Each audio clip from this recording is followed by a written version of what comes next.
a gente não conversa faz tempo, queria que você fizesse aí um apanhado de como você viu as decisões relativas à Lava Jato nos últimos tempos, né? Tanto a decisão do Conselho Nacional de Justiça do Salomão, que depois foi revisada pelo TJ, né? Aí, A que é internet está pelo... chegando aqui para mim um pouco ruim. Tá com um delayzinho, né? Está com um delayzinho, né? Para a Então, se gente de está alguma tranquilo. maneira, se houver algum momento que tem um delay, por favor, me avise para que eu possa repetir e olhar o que está acontecendo. Bom, a pergunta foi da questão do CNJ, não é isso? CNJ e a revisão da decisão posteriormente em relação a Gabriela Hart. Bom, o que eu vejo é o seguinte, né? Fazendo a propaganda do meu peixe, aqui, ó, esse aqui é a edição anterior, eu vejo que os conflitos que foram ocorrendo, né, relatados nesse livro Geopolítica da Intervenção, eles estão dando sequência. E nós estamos num momento em que parte do judiciário tomou a consciência do cancro, do mal golpista que ocorreu através da Lava Jato, e essa consciência veio primeiro ao Gilmar Mendes, porque o Lewandowski sempre teve essa consciência, mas com a girada do Gilmar Mendes, você se percebe uma condição de autoproteção até da Suprema Corte em relação a isso, quer dizer, se chegou à conclusão, o Gilmar chegou à conclusão, na minha visão, de que o bolsonarismo e os ataques institucionais à Suprema Corte tinham a Lava Jato como o principal motor. Então, o Gilmar, que tinha ajudado a derrubar a Dilma, quando impediu o Lula de tomar posse como ministro, tinha ajudado a perseguir o PT, chega à conclusão de que só tinha uma pessoa a devolver o país à estabilidade institucional. E essa pessoa era o sequestrado, injustiçado Lula. Tirar o Lula da cadeira é fundamental para voltar à normalidade das instituições. Bom, nesse momento, o que acontece? Quando o Gilmar, o Lewandowski e a grande girada que deu a Carmen Lúcia no julgamento que declarou o Moro parcial, porque, para as pessoas lembrarem, e está relatado no livro, quando o Fachin anula os processos do Lula, ele anula os processos não para ajudar o Lula. Esse aqui é a grande jogada. Ele anula os processos declarando incompetente a 13ª Vara, mas para remeter os processos para Brasília com a instrução totalmente pronta. Ou seja, daria tempo de uma nova condenação injusta ao Lula antes das eleições e torná-lo novamente inelegível. No dia seguinte, que eu estou fazendo um revival, vocês me desculpem, mas para que as pessoas relembrem aonde está esse ponto de discussão entre o Salomão e o Barroso hoje. Então, o Fachin faz essa jogada e o Gilmar Mendes, como estava suspenso o julgamento do habeas corpus que visava declarar o Moro parcial, o Gilmar Mendes leva este caso, esse habeas corpus, a julgamento. Continuando o julgamento, já havia um voto da Carmen Lúcia e do Fachin pela denegação da ordem. Então, o Fachin tenta, por unhas e dentes, dizer que a decisão dele, que tinha anulado o processo, tornava impossível o julgamento deste caso. E o Gilmar, então, põe em julgamento se esse caso devia, se esse habeas corpus devia ir a arquivamento ou não. 3-2 de que o caso não estava prejudicado. Muito bem. Acaba sendo a Carmen Lúcia vira o voto depois no final, e aí você tem 3-2 no Supremo Tribunal Federal para julgar o Moro parcial. O que o Fachin e o Barroso fazem nesse momento? Eles tentam, de todas as maneiras, com que o Pleno do Supremo Tribunal Federal, em um agravo de instrumento contra aquela decisão que o Fachin tinha anulado os processos do Lula, que o plenário rescindisse, que o plenário cassasse a decisão que julgou o Moro parcial. Quem se empenha barbaramente para que isto ocorresse foi o Barroso. Então, veja que, naquele momento, o Supremo Tribunal Federal, no plenário, se define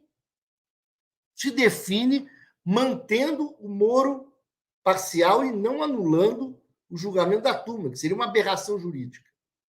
Agora, quando o Barroso assume a presidência do Supremo, ele, em determinado momento, ele diz, no seu discurso de posse, eu serei melhor do que vocês acham que eu serei.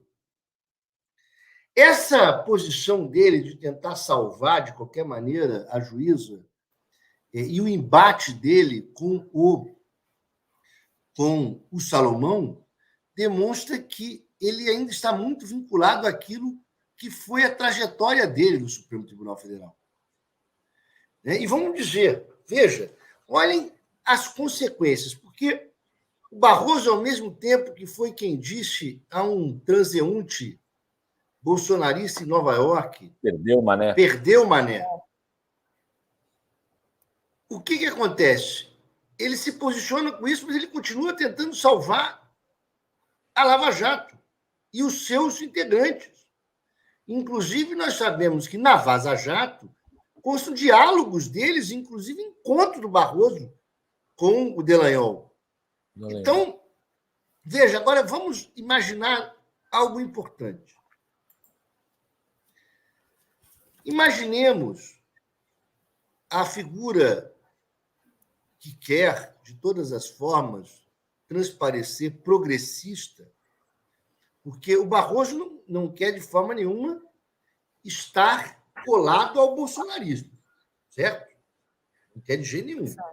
Mas ele, ao mesmo tempo, é aliado e tenta salvar, de todas as maneiras, esse irmão siamês do bolsonarismo e propulsor do bolsonarismo, que é o lavajatismo.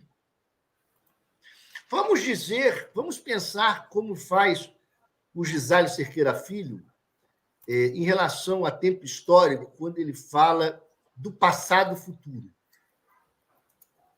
Imaginemos se o empenho do Barroso tivesse dado certo junto com o Fachin na Suprema Corte e o Moro deixasse de ser declarado parcial e o Lula voltasse a ficar inelegível injustamente.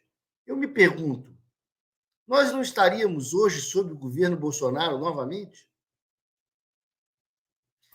Então, quais são as consequências da atuação do Barroso e seu exercício na presidência do Supremo Tribunal Federal e sua falta de percepção em relação a isso? Porque há um quê de certa irresponsabilidade histórica. E, neste ponto, irresponsabilidade histórica, inclusive, na defesa da instituição Supremo Tribunal Federal. Quando o Barroso não compreende, e aqui, veja, as nossas críticas a essa atuação é uma crítica institucional. De longe, os ataques institucionais que fazem os bolsonaristas à Suprema Corte e aos ministros. Espero que o Barroso escute esse nosso debate aqui.